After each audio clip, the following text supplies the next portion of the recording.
Chapter 1. Louisa wakes up after her dramatic fall the next day in her old room, and she finds out Sissy has been taking care of her. Mr. Gradgrind comes in after a while and tries his best to apologize for everything he's done to Louisa. Louisa kind of seems uninterested in what he has to say at first, but then she comes around.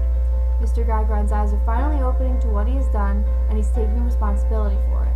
He talks of Jane, Louisa's younger sister, saying she turned out much better than her, and they agree it's probably because of Sissy.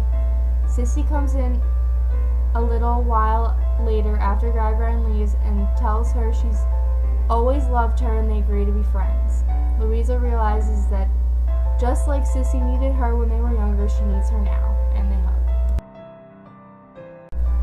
Our house is freaking out because Louisa didn't show up when she was supposed to and hasn't gotten in contact with him since. He is also very bored. He looks for Louisa everywhere and eventually ends up running into Tom.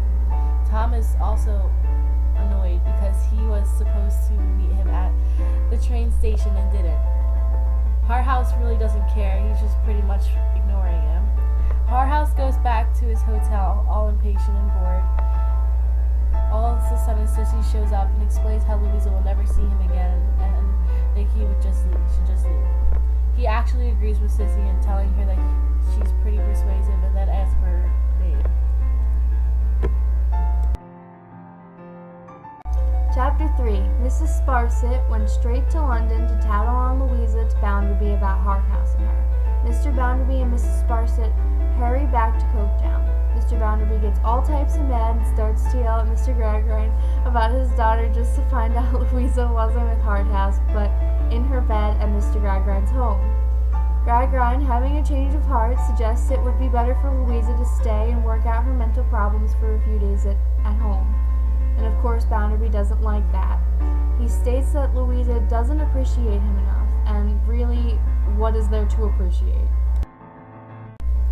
So Mr. Bounderby gives her an ultimatum. She has to be home by noon tomorrow or there will be a divorce, meaning they will become separated legally. And Louisa doesn't go to Mr. Bounderby's the next day. We obviously knew that wasn't going to happen. Mr. Bounderby sells his country house and tells everyone to forget about his marriage as if it never even happened. Bounderby, being the grumpy old bastard he is trying to scoop up dirt on Stephen, even though he's left town. Leave the poor man alone already. He puts out posters saying there's a reward for anyone with information about him and the robbery. Slackbridge uses the posters to show the union workers how it was right of them to cast Stephen out. Bounderby goes to Louisa and Sissy with Tom, oh wait a second, and Rachel to ask about Stephen. Louisa tells everyone about him leaving, and Rachel, who's a hot mess and crying, mentions the letter he wrote saying he'd be back in 2 days to clear his name, but hasn't. Bounderby is angered by this, and Tom follows after.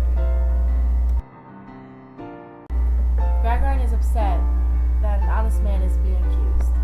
Louisa and Sissy figure out it was Tom who robbed the bank. Where is Stephen? ? Chapter 5. Rachel's scared that Stephen has been murdered since he hasn't come back yet. Mrs. Sparsit sees Mrs. Pegler and basically kidnaps her off the street because she's apparently a suspect in the bank robbery. She brings her to Bounderby's and we find out that she is actually Bounderby's mom. We also find out that Bounderby's story about his life is one big lie and that he pays his own mother to stay away and to keep up his own image. While this is all happening, Louisa starts to realize that Tom really did rob the bank and now he could have killed Stephen. Oh, brother, this guy stinks!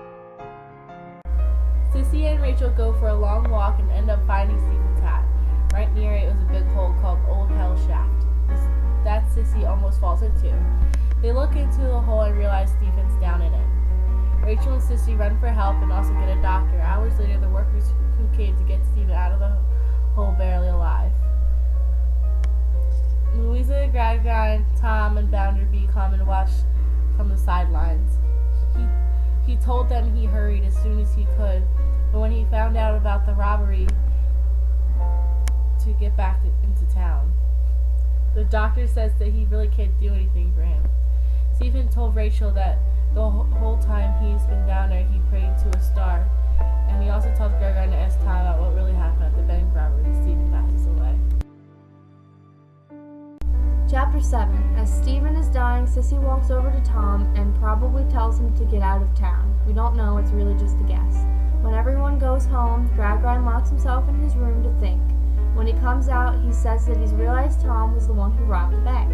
Sissy explains that she knew, and she told him to hide at Sleary's circus for the time being.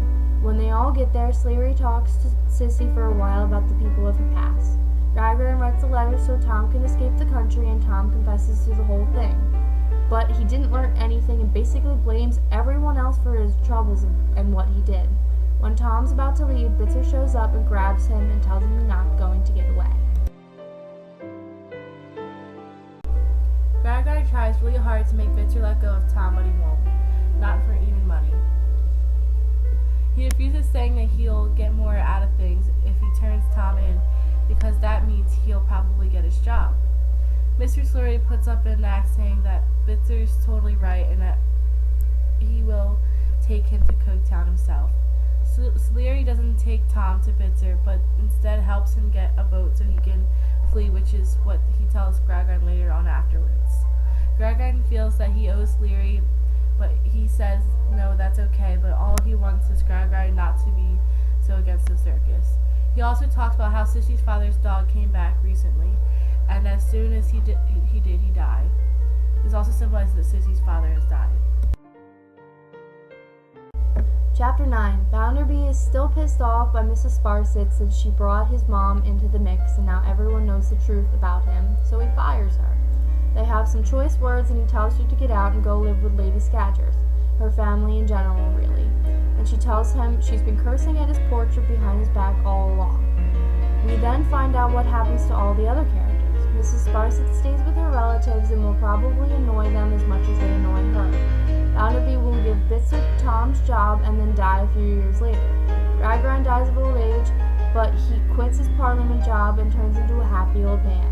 Rachel takes care of Stephen's wife for the rest of her life. Tom realizes his wrongdoings and sends letters to his family saying he's sorry and tries to come home but dies on the ship.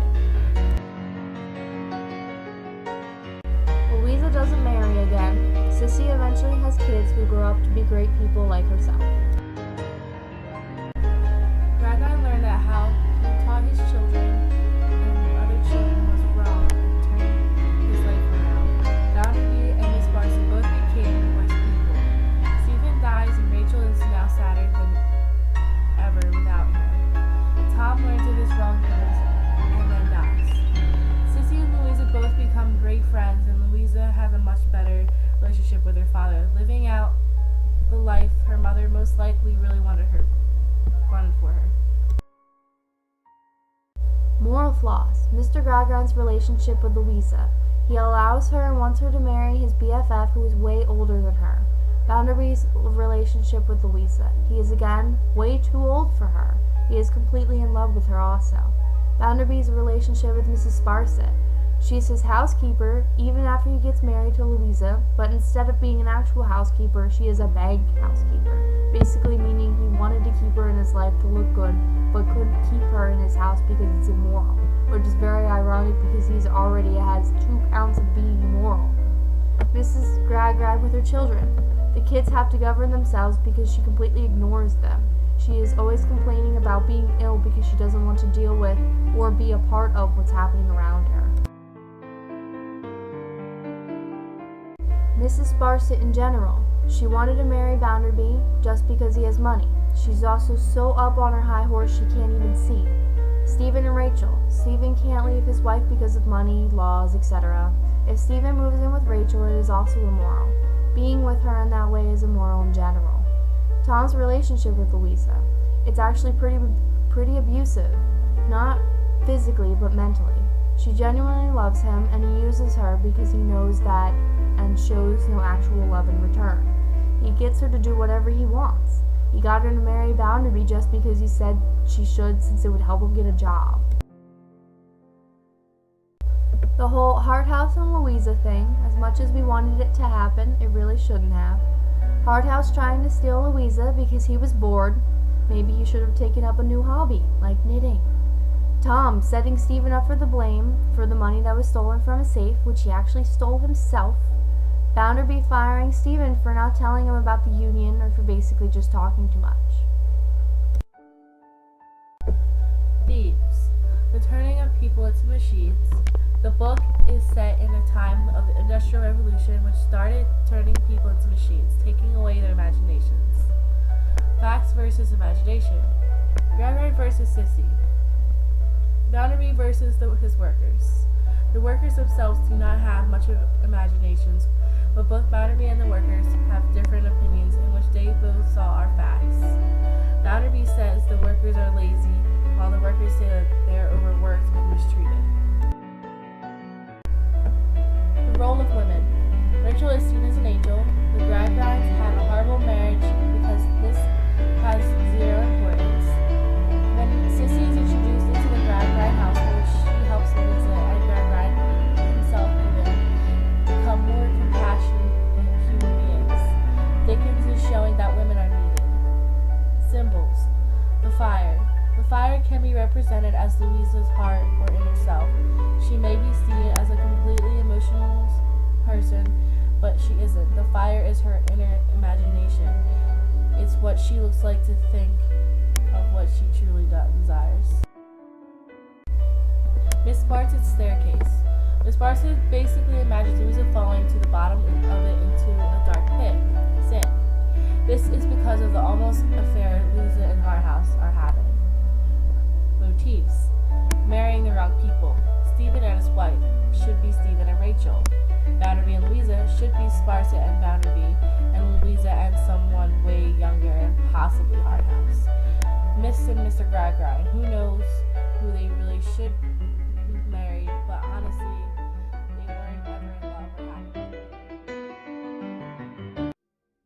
And I know things now, many valuable things that I hadn't known before. Cause dreams do come true. I wouldn't have nothing if I didn't have